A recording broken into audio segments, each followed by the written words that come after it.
Hello बच्चों, कैसे हो आप। क्लास 12 मैथमेटिक्स के इस वीडियो में हम देखेंगे वेक्टर अलजेब्रा एक्सरसाइज 10.3 के बाकी क्वेश्चंस। पिछले वीडियो में मैंने वेक्टर अलजेब्रा एक्सरसाइज 10.3 के इंट्रोडक्शन पार्ट और एक्सरसाइज 10.3 के क्वेश्चन नंबर 7 तक के क्वेश्चन सॉल्व किए थे। इस वीडियो में क्वेश्चन नंबर 8 से स्टार्ट करेंगे, जो कि based on scalar triplet product और साथ ही साथ प्रोजेक्शन ऑफ वेक्टर के ऊपर डिपेंड करेगा। ठीक है, तो चलिए देखते हैं क्वेश्चन नंबर 8 क्या कह रहा है। क्वेश्चन नंबर 8 है find the magnitude of vector A and B. Magnitude means mod of A पूछा आपसे। Having the same magnitude and such that angle between them is 60 degree and their scalar product is 1/2। Condition given है कि दो vector हैं। Condition क्या दिया है कि आपसे पूछा है find the magnitude of the vector A and B. सबसे पहले लेट कर लीजिए magnitude of vector A and आपसे पूछा है ना, ये आपसे पूछा है what is the magnitude of vector A and what is the magnitude of vector B. ये चीजें आपसे पूछा है और कंडीशन दिया है कि इनके हैविंग द सेम मैग्नीट्यूड। अगर इनके मैग्नीट्यूड पूछा गया है तो यहाँ पर गिवन है कि अगर मैग्नीट्यूड ऑफ ए उतना ही आएगा जितना बी है, तो मान लेते हैं let magnitude of A is equal to magnitude of B is equal to, मैंने पी सपोज कर लिया। और क्या दिया है and such that angle between them means जब ए और बी वेक्टर हैं उनके बिटवीन जो एंगल बन रहा है वो 60 डिग्री है। And the scalar product is 1/2. Scalar means dot product between these two vector is 1/2. Vector A dot vector B is equal to 1/2. So what is the value of magnitude of A and magnitude of B पूछा आपसे। तो question में अगर आप directly apply करें, देखिए magnitude of A magnitude of B की value मैंने पी मान लिया, angle between them 60 degree and A dot B is equal to 1/2। तो आप चाहे तो एंगल का फॉर्मूला अप्लाई कर लीजिए, या scalar or dot product between two vector is equal to magnitude of A magnitude of B into cos theta होता है। A dot B is equal to कितनी आई 1/2। Magnitude of A into magnitude of B है, तो magnitude of ए की value मैंने P suppose कर लिया था, ये भी पी मान लीजिए and theta is equal to cos 60 degree, या इसको लिख सकते हैं 1/2 पी स्क्वायर एंड कॉस 60 की वैल्यू 1/2 कैंसिल कर लें, so P square is equal to 1। Either P is equal to +-1, लेकिन P is equal to mod of magnitude of B और A की वैल्यू, इसलिए हमेशा क्या होगी है पॉजिटिव वैल्यू होंगे। तो आपसे इनकी वैल्यू पूछा है, so magnitude of A and B both are equal to P है, इसलिए दोनों की वैल्यू क्या हो जाएंगे 1। इन दोनों की वैल्यू क्या हो सकती है 1, और 1 होने के बाद ही ये दोनों आपस में इक्वल होंगे, मतलब 1/2 तभी इक्वल होगा जब P की वैल्यू 1 हो जाएगी। ठीक है, तो ये सिंपल क्वेश्चन था, ये क्वेश्चन नंबर 8 थे। अगला क्वेश्चन देखते हैं, क्वेश्चन नंबर 9 क्या कह रहा है। Find magnitude of X. ये क्वेश्चन आप देख लीजिए तब तक। Find magnitude of X if for a unit vector A X minus A dot X plus A is equal to 12 question है आपका, और ये आप लोग क्वेश्चन नंबर 8 देखे थे। हम चल रहे हैं क्वेश्चन नंबर 9 को लेकर। क्वेश्चन नंबर 9 है, आपसे पूछा है what is the value of magnitude of x. आपसे पूछा है if for a unit vector a vector आपका एक यूनिट वेक्टर है। क्या है? यूनिट वेक्टर है, और आपको पता है अगर ये यूनिट वेक्टर होगा तो इसका मैग्नीट्यूड या मॉडुलस की जो वैल्यू होगी 1 होगी। कोई भी वेक्टर अगर यूनिट वेक्टर होता तो उसके मैग्नीट्यूड की वैल्यू हमेशा 1 आती है। आपसे मैग्नीट्यूड ऑफ एक्स पूछा है, और जबकि कंडीशन दी गई है X minus A vector X minus vector A into vector X plus vector A is equal to 12 आपका गिवन है। आपसे मैग्नीट्यूड या मॉडुलस ऑफ वेक्टर एक्स पूछा है आपसे, तो यहाँ पर आप डायरेक्टली अप्लाई कर लीजिए या डायरेक्ट मल्टीप्लाई करेंगे तो x का x से कीजिए, या आप लिख सकते हैं vector x dot x minus a का x से कर लीजिए, a dot vector x dot हो जाएगा, और इसका मल्टीप्लाई करेंगे तो vector x dot vector a and minus into plus is equal to minus vector a dot vector a is equal to 12 आ जाएंगे। इज इक्वल टू 12 आएंगे, ठीक है ना। या x डॉट x को लिख सकते हैं magnitude of vector x square. a dot x और x डॉट a आपस में इक्वल होते हैं, a डॉट x और x dot a, because commutative rule को फॉलो करता है, a डॉट b और b डॉट a इक्वल होते हैं। तो पहले इसको लिख दीजिए x dot a and plus vector x dot a minus a dot a is equal to magnitude of a square is equal to 12। यहाँ पर याद रखिएगा कि हमने कम्यूटेटिव रूल अप्लाई किया, a dot b is equal to b dot a apply कर दिया, ठीक है। a dot b is equal to b dot a, तो a डॉट x को हमने वेक्टर x डॉट a लिख दिया, vector x dot vector a। ये दोनों कैंसिल हो जाएंगे और मैग्नीट्यूड या मॉडुलस ऑफ a की वैल्यू 1 आ गई। तो यहाँ पर अगर 1 पुट कर लिया जाए तो what is the value of magnitude of x square, ये कैंसिल हो गया, यहाँ -1 हो जाएगा is equal to 12। So magnitude of x is equal to 12 plus 1 is 13 and square है इसलिए स्क्वायर रूट ऑफ 13 आ जाएगा। तो what is the value of magnitude of x या मॉडुलस ऑफ x की वैल्यू कितनी आ गई, आप बोल सकते हैं ये 13 अंडर रूट 13 मिलेगी और ये भी वैल्यू पॉजिटिव मिलेगी, बिकॉज मैग्नीट्यूड हमेशा वैल्यू क्या देता है, पॉजिटिव वैल्यू देता है, ठीक है। तो एक क्वेश्चन नंबर 9 रहा आपके। अगले लेके चलते हैं एक्सरसाइज 10.3 आप देख रहे हैं, जिसमें हम अगले क्वेश्चन को देखेंगे, वो क्वेश्चन नंबर 10 होगा, ठीक है। चलिए सिंपल क्वेश्चन चल रहे हैं। क्वेश्चन नंबर 10 ज़्यादातर सीबीएसई में आपके जो क्वेश्चन पूछे जाते हैं एक्सरसाइज 10.3 इसके लिए इम्पॉर्टेंट होता है, मतलब ये क्वेश्चन की बात नहीं कर रहा हूँ मैं, ये एक्सरसाइज की बात कर रहा हूँ। 10.3 से क्वेश्चन मिलते हैं, अदरवाइज मिससेलेनियस ज़्यादातर मिलते हैं, ठीक है। बाकी एक्सरसाइज में तो आपके बेसिक ही क्वेश्चन डिस्कस किया गया है।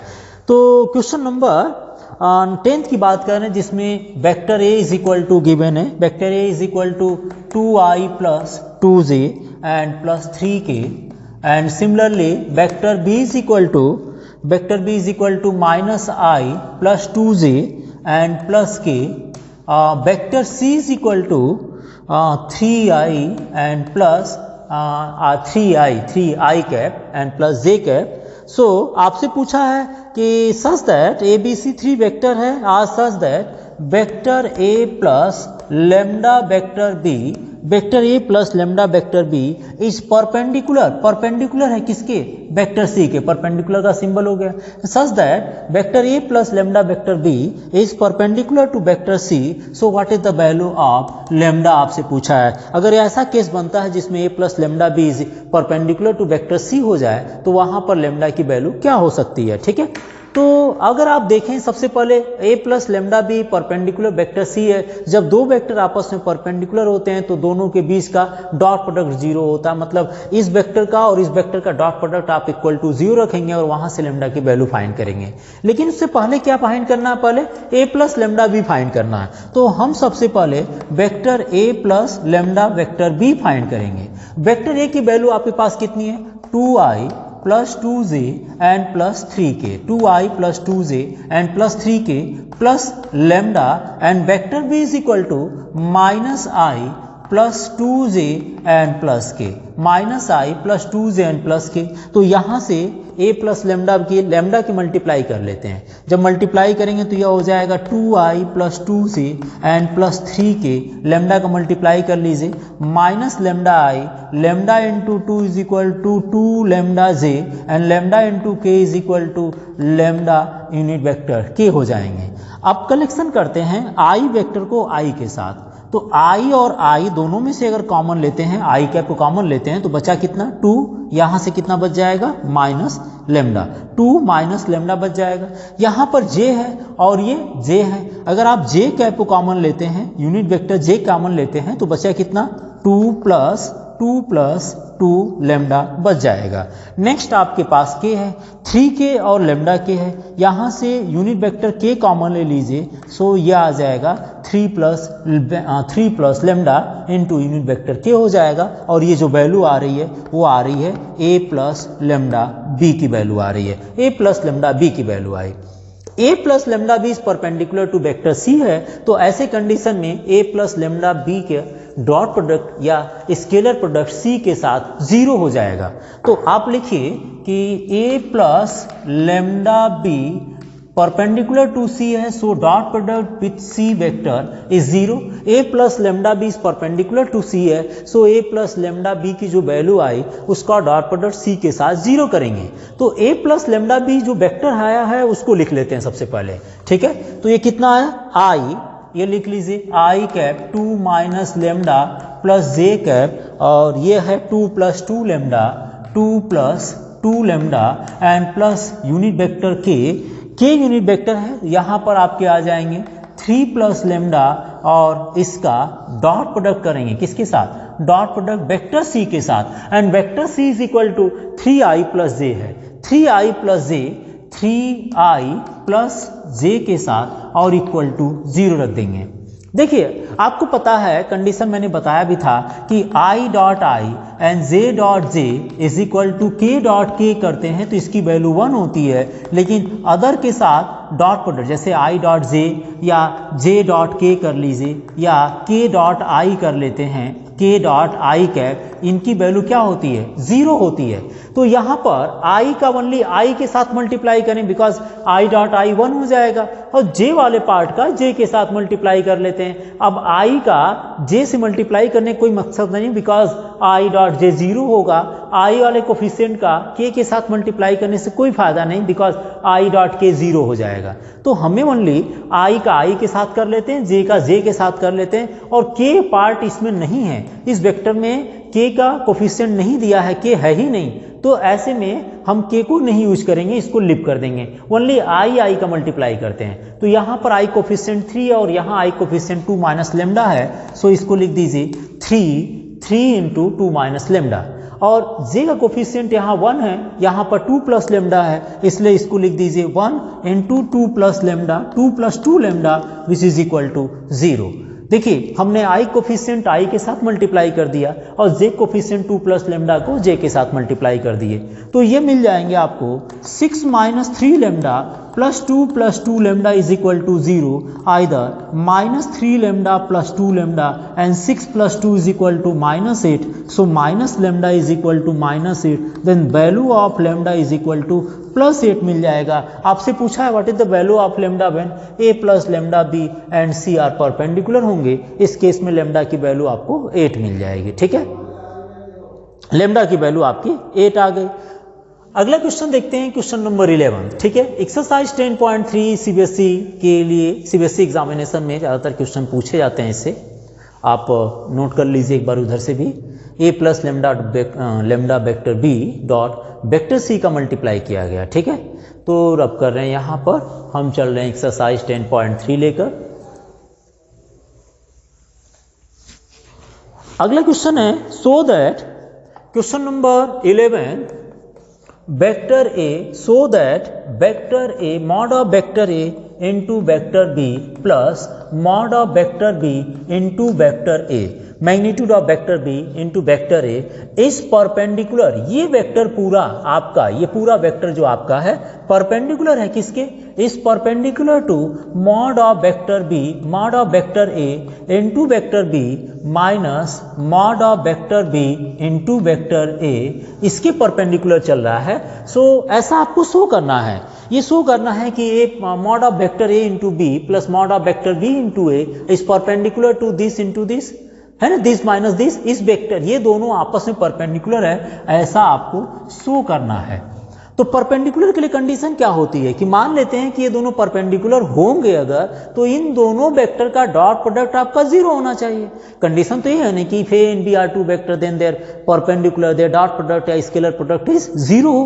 तो अगर हम सपोज कर लेते हैं कि ये परपेंडिकुलर है तो हम क्या लिखेंगे, इसके सोल्यूशन के लिए आप सबसे पहले इनका डॉट प्रोडक्ट फाइंड कर लीजिए, vector a into vector b, mod of vector a into vector b and mod of vector b into vector a का डॉट प्रोडक्ट करते हैं किसके साथ, किसके साथ करना है, mod of vector a into vector b minus mod of vector b into vector a, इसके साथ डॉट प्रोडक्ट करना है। अगर आप डॉट प्रोडक्ट करते हैं तो a का इस वाले पार्ट से कीजिए, mod of a and mod of a की रियल पार्ट है, एक रियल नंबर है, तो इसका मल्टीप्लाई करने का मतलब यह आ जाएगा mod of a square, b का b के साथ कर लीजिए, इसको लिख दीजिए b dot b plus mod of A into mod of B है, इसको लिख दीजिए mod of b mod of a, because ये तो नंबर हो गया, बट हमें आर्डर जो चेंज नहीं करना वो इसमें आर्डर नहीं चेंज है। ये तो a mod of a mod of b कोई भी आगे पीछे लिखा जा सकता है, क्योंकि ये दोनों एक नंबर हो गया है, मॉड में कोई एक नंबर मिलता है।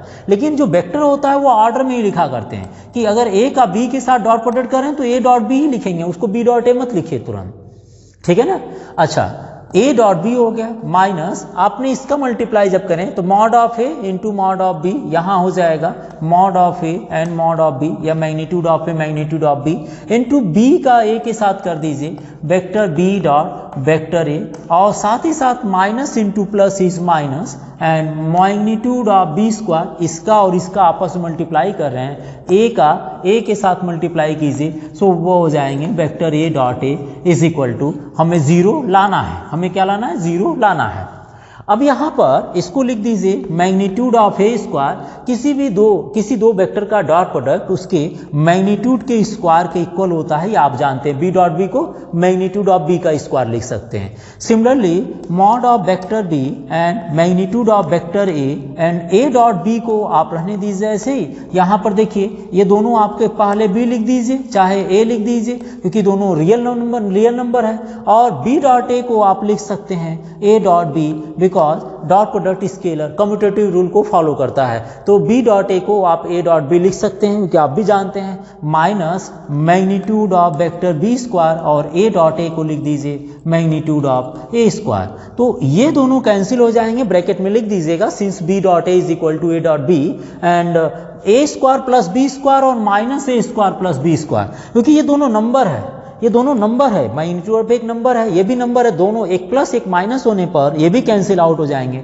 सो पूरी वैल्यू जो आएगी इन दोनों कंडीशन में जो पूछा है कि क्या ये दोनों परपेंडिकुलर है, तो दोनों का डॉट प्रोडक्ट आपका क्या आ जाएगा, जीरो आ जाएगा। तो शॉर्टकट में इतना नहीं लिखना चाहिए कि डायरेक्टली इसको ए प्लस बी मान ले, इसको ए माइनस बी, ए स्क्वायर माइनस बी स्क्वायर कीजिए। वेक्टर है तो डॉट प्रोडक्ट को शो करना कोशिश कीजिएगा। कुछ लोग क्या होते हैं, बच्चे डायरेक्टली कर देते हैं, सर ये ए प्लस बी मान लेते, ये माइनस बी मान लेते, तो यहाँ पर याद रखिए यहाँ वेक्टर पढ़ रहे हैं। अगर चीज़ें यहाँ ए डॉट बी है, आपको पता है कि ए डॉट बी और बी डॉट ए आपस में इक्वल, इसलिए कैंसिल हो गए, लेकिन अगर ये क्रॉस बी यही अगर हैबिट बनी रहेगी तो आप लोग क्रॉस प्रोडक्ट में भी वही काम करेंगे, तो वहाँ पर मिस्टेक करना शुरू करते हैं, जबकि ऐसा नहीं होता। वहाँ पर ए डॉट बी को बी डॉट ए नहीं लिखेंगे, जब भी लिखेंगे साइन चेंज करना पड़ता है। तो हैबिट में क्या होना चाहिए कि आप मल्टीप्लाई का शो किया करिए, ठीक है। नेक्स्ट चलते हैं, क्वेश्चन नंबर 12 में लेकर चलते हैं, इसको मैं रब कर देता हूँ, ठीक है। चलिए देखते हैं क्वेश्चन नंबर 12। आप देख रहे हैं एक्सरसाइज 10.3, इन एक्सरसाइज 10.3 में क्वेश्चन नंबर 12 में, क्वेश्चन नंबर 12 में आपसे पूछा है कि if a dot a is equal to 0 and question number 12 if vector a dot vector A is equal to 0 and a dot b vector a dot b is equal to 0, then what can be concluded about the vector b, about आप vector b पूछा है, आप क्या निष्कर्ष निकालेंगे। जैसे अगर a dot a 0 हो और a डॉट b भी 0 हो, a डॉट a 0 हो और a डॉट b भी 0 हो, तो उस समय आपके माइंड में b वेक्टर के बारे में क्या ख्याल आएगा। आपसे पूछा जा रहा है कि आपने क्या निष्कर्ष निकाले कि b यहाँ वेक्टर किस तरह का वेक्टर हो सकता है। क्या a dot a is equal to 0 और a डॉट b 0 होने पर आपके माइंड में आ रहा है कि वेक्टर b भी 0 होगा, या आपके माइंड में आ रहा है कि वेक्टर बी 0 नहीं होगा। दो ही कंडीशन हो सकती है। ये ऐसे केसेस को देखने पर आपको लग सकता है कि यहाँ पर या तो बी ए के साथ मल्टीप्लाई करने पर 0 बना रहा है, या तो बी 0 होगा, या तो बी 0 नहीं हो सकता है। तो आपको यहाँ पर निष्कर्ष निकालना है, व्हाट कैन बी कंक्लूडेड पूछा है, कंक्लूडेड क्या निष्कर्ष निकाल सकते हैं वेक्टर बी के बारे में। तो आपके लिए देखिए यहाँ सोल्यूशन क्या हो सकता है, इसमें यहाँ वाले निष्कर्ष निकालना है। देखिए वेक्टर ए डॉट ए दिया है इज इक्वल टू 0 है, इसका मतलब ए डॉट ए का मतलब हो गया magnitude of vector a square is equal to 0। Magnitude of vector a square is equal to 0 कब होता है, किसी वेक्टर का मैग्नीट्यूड अगर निकालते हैं और उसका स्क्वायर करते हैं, स्क्वायर करने से 0 तो कोई वेक्टर होता नहीं, जब तक कि वह वेक्टर खुद 0 ना हो। देयरफॉर हम ये लिख सकते हैं ना, जब तक कि वो वेक्टर खुद नहीं 0 हो, उसका मैग्नीट्यूड निकालिए चाहे स्क्वायर कीजिए, वो 0 नहीं होने वाला। अगर कोई वेक्टर जीरो वेक्टर होगा तभी तो उसका स्क्वायर आप करेंगे और जीरो आएगा। अगर जीरो नहीं हो, मान लीजिए या वन होता है, तो उसका अंडर रूट भी निकालते या मैग्नीट्यूड भी निकालते तो वन ही आता, और वन का स्क्वायर करने पर भी वन आता। इसका मतलब यह हुआ कि कोई वेक्टर अगर डॉट प्रोडक्ट अपने इटसेल्फ के साथ बना रहे हैं या magnitude of a square is equal to zero हो रहा है, इसका मतलब हो सकता है कि वो वेक्टर खुद ही जीरो होगा, तभी वो वेक्टर के मैग्नीट्यूड या सेल्फ के साथ प्रोडक्ट करने पर जीरो हो जाता है। तो यहां पर निष्कर्ष निकलेगा vector A is equal to zero. if vector A is equal to zero होगा तो वो किसी के साथ मल्टीप्लाई करने पर जीरो हो जाएगा, वो किसी के साथ भी मल्टीप्लाई करने पर जीरो होगा। देखिए वेक्टर ए जीरो है तो जीरो का वेक्टर बी के साथ मल्टीप्लाई करेंगे, जीरो हुआ। इसका मतलब यह हुआ कि वेक्टर बी क्या हो सकता है, वेक्टर बी कोई भी वेक्टर हो सकता है। वेक्टर बी क्या हो सकता है, कोई भी वेक्टर होगा, जरूरी थोड़ी ना वेक्टर बी जीरो ही हो।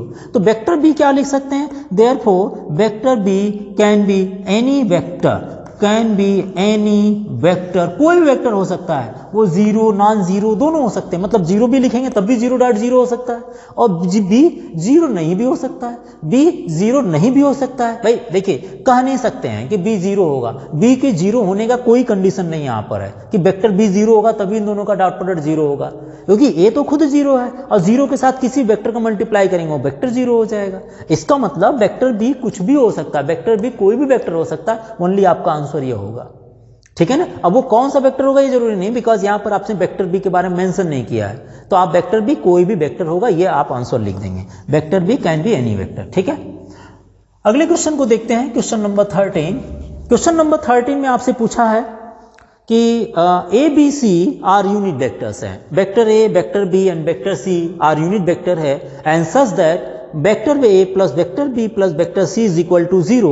So what will be the value? Find the value of a dot b plus b dot c plus c dot a. Simple भी तरीके इसको याद रख लीजिए, और दूसरे तरीके क्या है, सबसे पहले याद रखिएगा vector a b and c are unit vector है, तो इन तीनों का मैग्नीट्यूड, वेक्टर a का मैग्नीट्यूड, वेक्टर b का मैग्नीट्यूड एंड वेक्टर c का मैग्नीट्यूड आपका 1 होगा, because a b and c are unit vector है। एंड कंडीशन दिया गया है vector a plus vector b plus vector C is equal to is zero है, तो आपसे पूछा है what is the value of a dot b plus b dot c plus c dot a is equal to क्या मिलेगा। A dot b dot c और c dot ए की value आपको पूछा गया क्या मिल सकता है।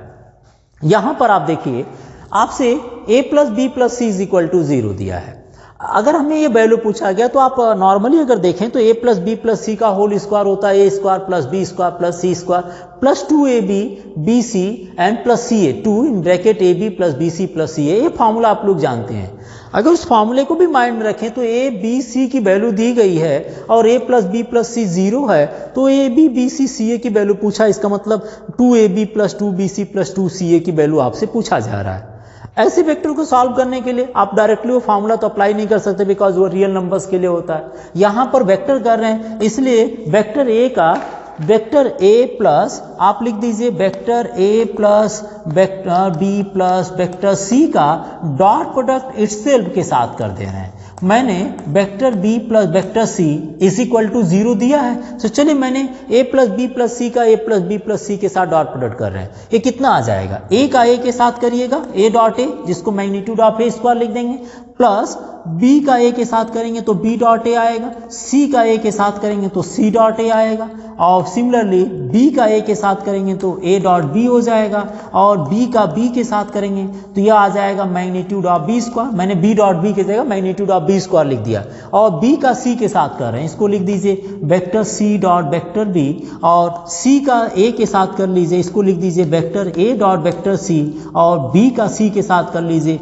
इसको लिखिए vector b dot c, and c dot c हो जाएंगे। यहाँ पर सी डॉट सी को आप चाहें तो मैग्नीट्यूड ऑफ सी स्क्वायर लिख दीजिए, मैग्नीट्यूड ऑफ सी स्क्वायर लिख सकते हैं, या इसको लिख दीजिए magnitude of a square plus, यहाँ देखिए बी डॉट ए और ए डॉट बी दोनों इक्वल है, ये कम्यूटेटिव रूल को फॉलो करता है, तो बी डॉट ए और ए डॉट बी को 2a भी लिख सकते हैं, आप इसको लिख दीजिए 2a डॉट बी लिख दीजिएगा। ठीक है ना। सिमिलरली सी डॉट ए है और ए डॉट सी, आप इसको 2ac लिख दीजिए, ए बी बी सी और सी ए लिखते हैं तो 2ca लिख दीजिए, क्योंकि ये दोनों आपस में ऐड हो जाएंगे, और बी डॉट सी और सी डॉट बी आपस में इक्वल हो जाते हैं, इसलिए आप इसको 2b डॉट सी लिख दीजिए, एंड बाकी जो बच जाएगा वो magnitude of b square plus magnitude of c square या मॉड ऑफ सी स्क्वायर बच जाएंगे। यहाँ पर दो वेक्टर का हमने डॉट प्रोडक्ट या कम्यूटेटिव रूल साथ साथ अप्लाई कर दिए, ठीक है।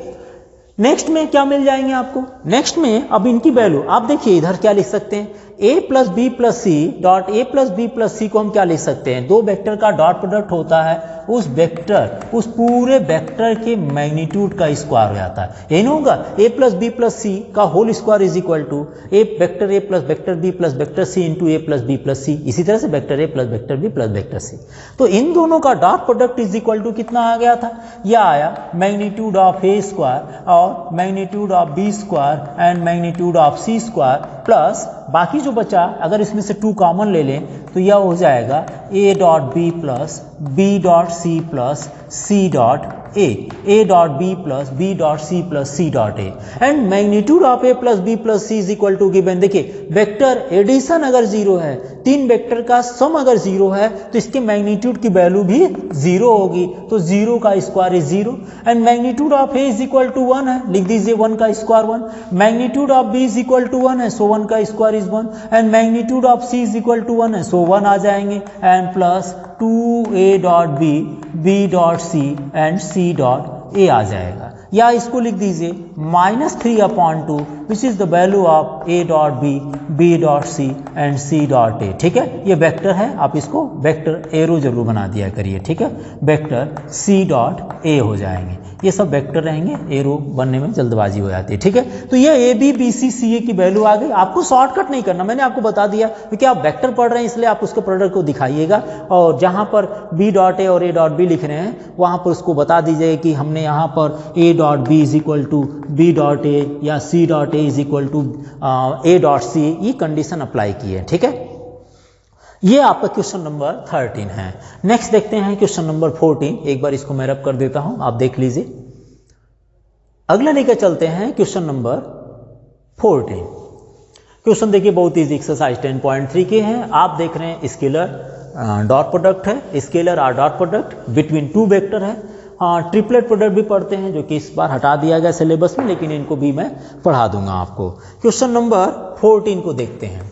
क्वेश्चन नंबर 14 में पूछा है if either vector a is equal to vector 0, vector 0 लिखा है या 0 मान लीजिए, ठीक है ना, मीन्स वेक्टर a की वैल्यू 0 वेक्टर के इक्वल है, और vector b is equal to vector 0, either vector a is equal to vector 0, either or vector b is equal to vector 0। अगर ये दोनों में से कोई एक होता है तो आप ये कह सकते हैं then vector a dot b is equal to 0, ये पॉसिबल होगा। जाहिर सी बात है, कोई एक वेक्टर होने पर अगर कोई एक वेक्टर 0 वेक्टर के इक्वल होता है, इसका मतलब दोनों वेक्टर के डॉट प्रोडक्ट आपस में 0 हो सकते हैं। But the converse need not be true.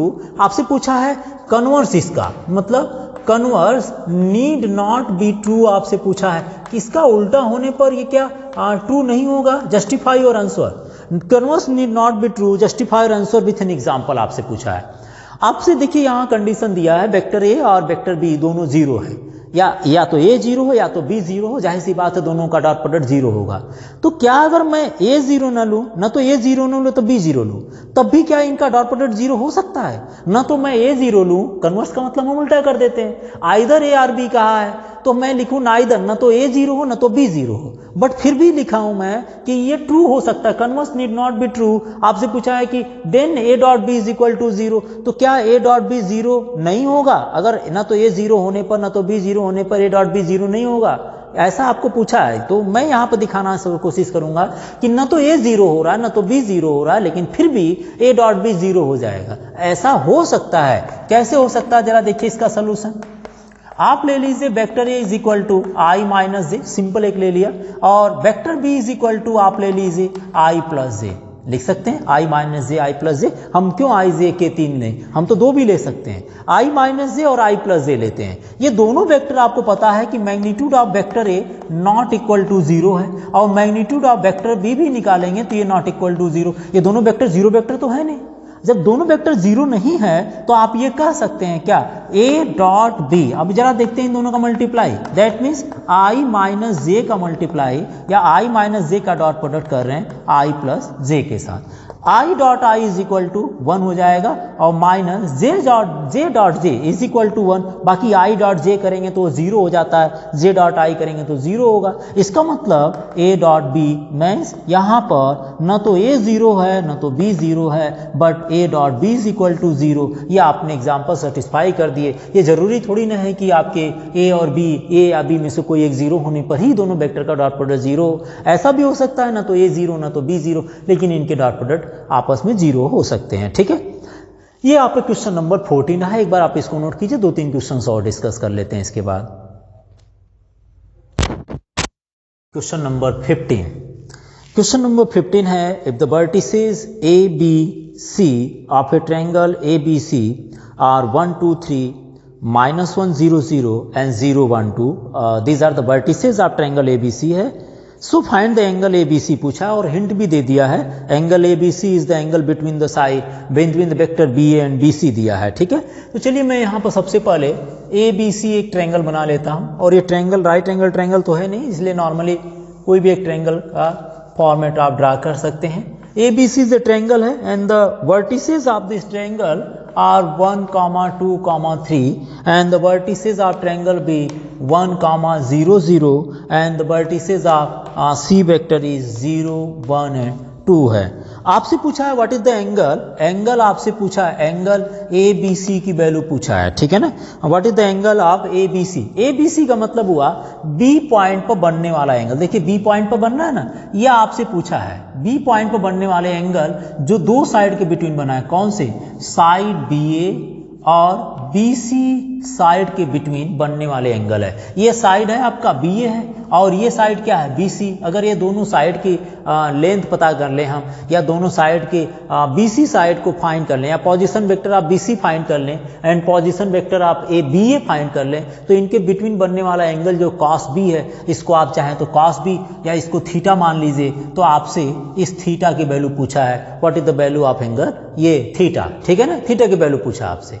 तो थीटा दो साइड के बिटवीन बन रहा है, b a and b c का। तो सबसे पहले लिख लीजिए position vector of B c side के लिए। ठीक है ना, position vector b c, position vector BC के लिए। BC के लिए क्या करते हैं आप, BC पॉइंट का पोजीशन वेक्टर निकालने के लिए B पॉइंट पर जो कोऑर्डिनेट होंगे x1 y1 z1 मान लेंगे और C पॉइंट के कोऑर्डिनेट को आप x2 y2 z2 मान लेंगे और लिखते क्या है x2 minus x1i plus y2 minus y1 j and plus z2 minus z1 के, ये आपके पोजीशन वेक्टर हो जाएंगे किसके लिए, BC वेक्टर के लिए।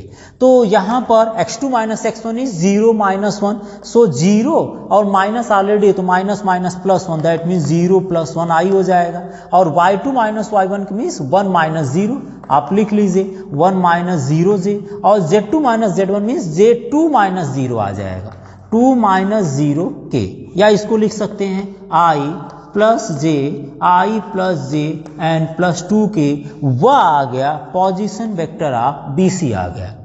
सिमिलरली आप BA फाइंड कर लीजिए, BA और BC के बिटवीन है, तो position vector of BA find कर लेते हैं। पोजीशन वेक्टर किसका, position vector of vector BA की बात कर रहा है।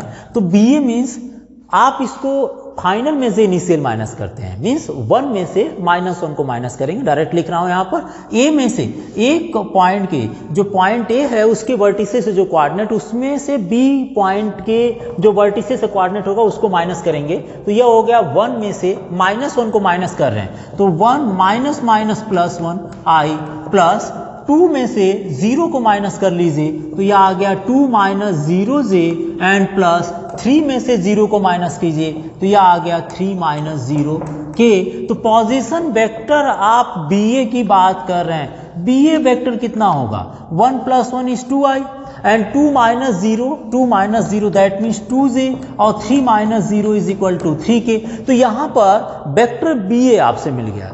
दो वेक्टर के बिटवीन एंगल अगर फाइंड करना है, आपको बताया भी गया है, cos theta is equal to क्या होते हैं, a dot b upon magnitude of A magnitude of b या modulus of a modulus of b. तो यहाँ पर दोनों वेक्टर BC और BA है, तो मैं यहाँ पर अगर इनके बीच का एंगल फाइंड करूंगा तो लिखूंगा क्या, BC dot BA upon magnitude of BC, magnitude of BC and magnitude of BA हो जाएगा, magnitude of BC and magnitude of BA हो जाएगा, BC dot BA upon magnitude of BC into magnitude of BA। BC vector कितना है, I plus J plus 2 के है, लिख लीजिए इसको, I प्लस J प्लस 2 के, I प्लस J प्लस 2 के, ये वेक्टर हो गया I प्लस J प्लस 2 के, I प्लस J प्लस 2 के BC वेक्टर की वैल्यू हो गई। एंड BA वेक्टर कितना है, 2I प्लस 2J प्लस 3 के, तो इसको लिख लीजिए, डॉट प्रोडक्ट किसका करेंगे, 2I plus 2J and plus 3 के और upon magnitude of this one, magnitude of BC vector का मैग्नीट्यूड, BC वेक्टर यही है, तो ये कितना आएगा, I प्लस J प्लस 2 के साथ में मैग्नीट्यूड ऑफ BA लेना है, which is equal to 2I plus 2J and plus 3K का मैग्नीट्यूड निकालेंगे।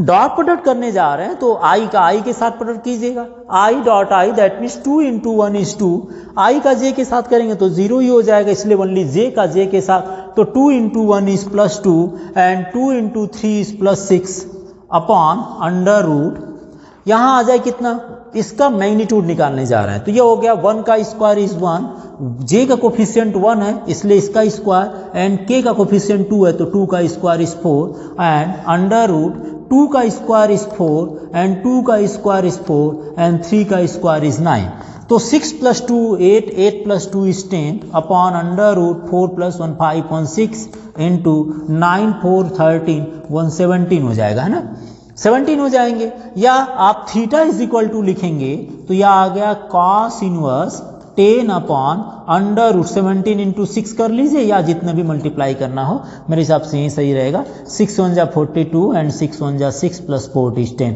10 अपॉन अंडर रूट 102 आ जा रहे हैं, बिकॉज ये हमने magnitude of I plus J plus K find कर लिए थे, ठीक है ना, I प्लस J प्लस 2 के निकाले थे। तो ये क्वेश्चन नंबर 15 हो गया, जो कि angle between angle of ABC पूछा है और which is denoted by theta है, तो theta is equal to cos inverse 10 upon under root 102 आ जाएंगे, ठीक है। अगला लेकर चलते हैं क्वेश्चन नंबर 16 में, क्वेश्चन नंबर 15 रब कर दें, एक बार आप ध्यान से देख लीजिए, कहीं और कैंसिल होने वाला तो कैंसिल हो जाते, बट यहाँ पर कैंसिल नहीं हो रहा है, ठीक है, BA एंड BC फाइंड करना था हमें। चलिए रब कर देते हैं, अगला क्वेश्चन देखते हैं, क्वेश्चन नंबर 16, और एक दो और इसके बाद बाकी रह जाएंगे बस।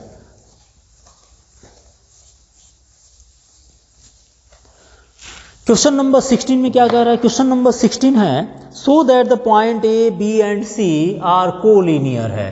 आप मान लेते हैं ये तीनों पॉइंट कोलिनियर है, या आपके इनसे ज्वाइन करते हुए जो वेक्टर पास होगी आपस में एक दूसरे के पैरेलल है, हम ये मान लेते हैं, ठीक है। हमने मान लिया अभी कि ये तीनों पॉइंट कोलिनियर है, जो 1 2 7 है, और B पॉइंट आपके B पॉइंट कोऑर्डिनेट है 2, 6, 3 एंड C पॉइंट कोऑर्डिनेट है 3, 10, -1, और ये पूछा गया है क्या ये तीनों पॉइंट आपस में कोलिनियर बना सकते हैं। तो कोलिनियर कंडीशन में क्या बन सकती है, कोलिनियर में बन सकता है कि जैसे कि दोनों पॉइंट को, जैसे AB वेक्टर हो गया और BC वेक्टर है, अगर कोलिनियर होगा तो AB और BC आपस में पैरेलल हो सकते हैं, या AB पैरेलल टू AC हो सकता है, या BC पैरेलल टू AC हो सकता है। ये सारे अगर ये तीनों कंडीशन कोलिनियरिटी का होगा तो इसमें ये तीनों बन सकते हैं, या तो AB पैरेलल BC दिखा दीजिए, आइदर AB पैरेलल AC दिखा दीजिए, either AB parallel BC parallel AC दिखा दीजिए। ये कंडीशंस आपकी कोलिनियरिटी को शो करता है।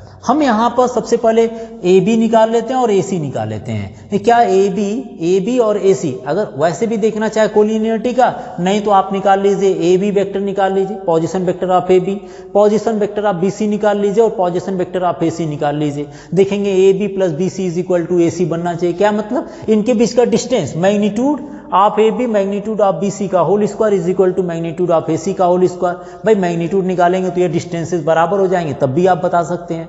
ठीक है ना। बहुत सारे तरीके हैं। आप सबसे पहले एक काम कीजिए, वेक्टर ए बी निकाल लीजिए। वेक्टर ए बी निकालने के लिए पोजीशन वेक्टर आप बी में से ए को माइनस करेंगे। मैं शॉर्टकट में कर दे रहा हूँ। बी कोऑर्डिनेट कितना है 2, 2 में से 1 को माइनस करेंगे तो 1 बच जाएगा, 1 इंटू आई, या लिख देता हूँ इसको 2 minus 1 into I plus 6 minus 2 plus 6 minus 2 J and plus 3 minus 7 के, 3 माइनस 7 एंड के। इसको आप लिख दीजिए। यह हम आपको बता रहे हैं position of vector A B के लिए, ठीक है। तो यहाँ से वेक्टर ए बी कितना मिल जाएगा, 2 minus 1 is equal to I and 6 minus 2 is equal to 4 J and 3 minus 7 is equal to minus 4 K हो गया। ए बी निकाल दिए। अगर बी सी को फाइंड करते हो क्या आ जाता है, बी सी पोजिशन वेक्टर आप बी सी निकालने के लिए सी में से बी के कोऑर्डिनेट को माइनस कीजिए।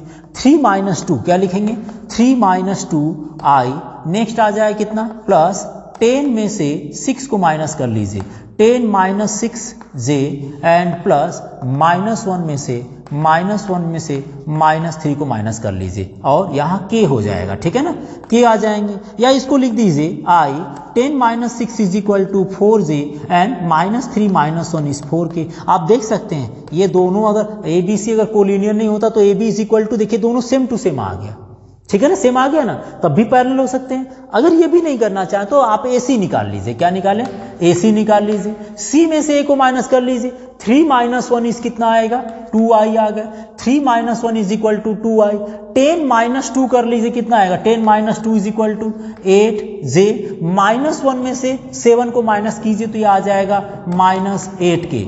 ए सी वेक्टर में से आप यहाँ पर 2 निकालेंगे तो आई प्लस 4 जे -4 के आ जाएगा। अब आप इसको देख सकते हैं कि यहाँ पर ए बी भी आपका ए सी के साथ मिल रहा है और बी सी भी मिल रहा है। आप ये लिख सकते हैं कि a C is equal to 2 times of vector A b, either a c vector is equal to 2 times of vector b c. और जब दो वेक्टर आपस में कोलिनियर या पैरेलल हुआ करते हैं, ए बी एंड ए और बी, तो ऐसे केसेस में a is equal to lambda b बनाता है, ये कोलिनियरिटी कंडीशन होती है। आइदर कोफिशिएंट आप देखिए, कोफिशिएंट ऐसे ए बी और ए सी कोलिनियर होता है, ए बी और ए सी कोलिनियर होता तो ए बी के जो कोफिशिएंट ऑफ आई होता है, ऐसे आई कोफिशिएंट क्या 1 है, लिख दीजिए, और ए सी कितना है 2 इज इक्वल टू, इसका कोफिशिएंट ऑफ जे कितना है 4 है, इसका कोफिशिएंट कितना है 8 है, इज इक्वल टू -4 इसका है, लिख दीजिए -4, इसका कोफिशिएंट करेस्पॉन्डिंग में 8 है, काट पीट कर लीजिए, सब बराबर आएगा, सब बराबर आ जाना चाहिए। यही ना होता a1 upon a2 b1 upon b2 is equal to c1 upon c2। आप इसके अपॉन भी कर देखिए इसके कोफिशिएंट को, तब भी बराबर आएगा। तो कोलिनियरिटी कहीं भी शो कर सकते हैं, यहाँ ये दिखा दीजिए और लिख दीजिए so it is a collinear. नहीं तो ए बी बी सी निकाल लीजिए, ए बी निकाल लीजिए, ए सी निकाल लीजिए, ए बी निकाल लीजिए और ए सी निकाल लीजिए। आपको और बीच में बी सी निकालने की जरूरत नहीं है। ए बी और ए सी निकाल कर a1 upon a2 b1 upon b2 c1 upon c2 रख दीजिए, इज इक्वल टू, देखेंगे बराबर आएगा। या तो आप इसको ये फॉर्म में दिखा दीजिए, ए सी में से कोई कॉमन एलिमेंट ले लीजिए और लिख दीजिए कि 2 टाइम्स ऑफ ए बी है, it's so that it is a collinear, means A B and C are collinear है। तो आप किसी भी कंडीशन से कर सकते हैं, यहां तक आप लिख दीजिए, तब भी कोलिनियर हो गया आपका, ठीक है। नेक्स्ट चलते हैं क्वेश्चन नंबर 17 क्वेश्चन को देखने के लिए। एक बार मैं इसको रब कर दे रहा हूं, दोबारा फिर क्वेश्चन मिलेगा तो आप इसको ट्राई कर लीजिएगा। कोलिनियरिटी में किसी भी 3 पॉइंट को लेकर शो कर सकते हैं, या 2 पॉइंट को भी 2 पॉइंट से आप पोजीशन वेक्टर निकाल कर भी शो किया जा सकता है। क्वेश्चन नंबर कोलिनियरिटी क्वेश्चन देखिए 1-2 नंबर में पूछा भी जा सकता है, तो ये कंडीशन आप अप्लाई कर लीजिए। क्वेश्चन नंबर 17 दिया है। क्वेश्चन नंबर 17 में क्या पूछा है, so that the vector this form the vertices of a right angle triangle. मान लीजिए एक वेक्टर हमारे पास है, vector A is equal to 2i minus J and plus K. दूसरा जो वेक्टर गिवन है, vector B is equal to i minus 3j and -5 K, and vector C is equal to 3i minus 4j and -4 K. ये आप इस तरह से दिया, ये दिया है vectors these are form the vertices, है ना, form the vertices of a right angle triangle. क्या ये एक राइट एंगल ट्रायंगल बनाते हैं? अगर ये देखा जाए तो ये इस तरह से मान लेते हैं, राइट एंगल ट्रायंगल किसी भी पॉइंट पर हो सकता है, ठीक है ना। ये आपके पास हो गए जिसमें इसका पोजीशन वेक्टर ए मान लीजिए, इसका बी मान लीजिए, इसका सी मान लीजिए। आपको क्या करना है, आपको निकालना है a minus a b position vector. मान लीजिए यह ए है और यह बी है, तो आप देखिए ऐसे तो निकालेंगे नहीं, सबसे पहले ए वेक्टर फाइंड करेंगे, फिर इसके बाद ए वेक्टर फाइंड करेंगे, इस साइड को फाइंड करेंगे ना, इस साइड के पोजीशन वेक्टर को फाइंड करेंगे, सिमिलरली इस साइड के पोजीशन वेक्टर को फाइंड करेंगे, और उसके बाद उसमें देखेंगे कि किसी साइड के एक साइड का मैग्नीट्यूड का स्क्वायर बाकी दो साइड के मैग्नीट्यूड के स्क्वायर के इक्वल है, इसका मतलब वो राइट एंगल ट्रायंगल बना रहे हैं, ठीक है। हम एक रफली मान लेते हैं, रफली क्या मान लेते हैं कि let a B and c या दिस थ्री वेक्टर्स और the position vector of A B and c है। हम यहाँ पर जरूरी नहीं कि बी पॉइंट पर ही राइट एंगल ट्रायंगल बने, ये सपोज कर लेते हैं, ठीक है। अब हम क्या निकालेंगे, अब हम निकालेंगे position vector of A B निकालेंगे। सभी साइड के पोजीशन वेक्टर को निकाल लीजिए, position vector of A B vector के लिए। इसके लिए अब क्या करना होगा, बी वेक्टर में से ए वेक्टर को माइनस करना है। तो position vector of A B के लिए बी में से ए को माइनस कर लीजिए। आपने A B C respectively suppose कर लिए थे, तो बी वेक्टर में से ए वेक्टर को माइनस करने के लिए आई minus 3j and minus 5k में से माइनस कर लीजिए ए वेक्टर को, which is equal to 2i minus J and plus K है। आप ए बी वेक्टर का पोजीशन वेक्टर निकालिए, साथ ही साथ मैग्नीट्यूड और स्क्वायर भी निकालते चलिएगा। तो 1 में से 2 गया, minus I minus 3j and minus minus plus J, that means minus 2j आ जाएगा। Minus 5k and minus K is equal to minus 6k आ जाएंगे। So magnitude of A B vector which is equal to -1 का square is +1, -2 का square is 4 and -6 का square is 36। सो यह आ जाएगा √41 और हमें magnitude of A B square चाहिए विच इज इक्वल टू 41 आ जाएगा। ऐसे ही बी सी और ए सी निकालना है या सी ए निकाल लीजिए, ठीक है। चलिए नेक्स्ट देखते हैं, बी सी, ए बी बी सी हम ले लिए, ए बी और बी सी ले लेते हैं, फिर उसके बाद हम ए सी ले लेंगे, ठीक है ना। ए बी बी सी निकाल लेते हैं। बी सी का पोजीशन वेक्टर निकालने के लिए वेक्टर सी के कोऑर्डिनेट में से बी के कोऑर्डिनेट को वेक्टर सी के पोजीशन वेक्टर में से वेक्टर सी और वेक्टर बी को आप माइनस कर लीजिए। सी माइनस बी डायरेक्ट लिख दें, 3 में से 2 गया, 3i में से i गया, कितना बचा 2i, डायरेक्ट माइनस कर रहे हैं, ठीक है। -4j में से -3k गया, देखिए -4j और माइनस माइनस प्लस हो जाएगा, तो यह बच जाएगा -j और -4k में से minus and minus plus 5k, तो यहाँ पर आ जाएगा +k। हमने डायरेक्ट निकाल दिया, आप डिफरेंस कर लीजिएगा। Magnitude of B C square is equal to square भी और रूट, चलिए मैग्नीट्यूड पहले निकालते हैं। तो यह आ गया 4 -1 का स्क्वायर इज +1 एंड +1, और उसके बाद आप मैग्नीट्यूड ऑफ बी सी का स्क्वायर करिए तो 4 + 1 5, 5 + 1 इज 6 आ गया, और 6 का स्क्वायर रूट इज 6 आ जाएगा। ए बी निकालिए, ए बी निकालिए, बी सी निकालिए, तो आप ए सी निकाल लीजिए। ए सी निकालिए, कैसे निकालेंगे, ए सी वेक्टर के पोजीशन के लिए सी में से ए को माइनस करिए, वेक्टर सी में से वेक्टर ए को। चलिए सी वेक्टर पूरा लिख देता हूँ इस बार, 3i -4j एंड -4k में से वेक्टर ए को माइनस कर लीजिए। वेक्टर ए कितना है, 2i - j एंड प्लस के, 2i - j एंड प्लस के।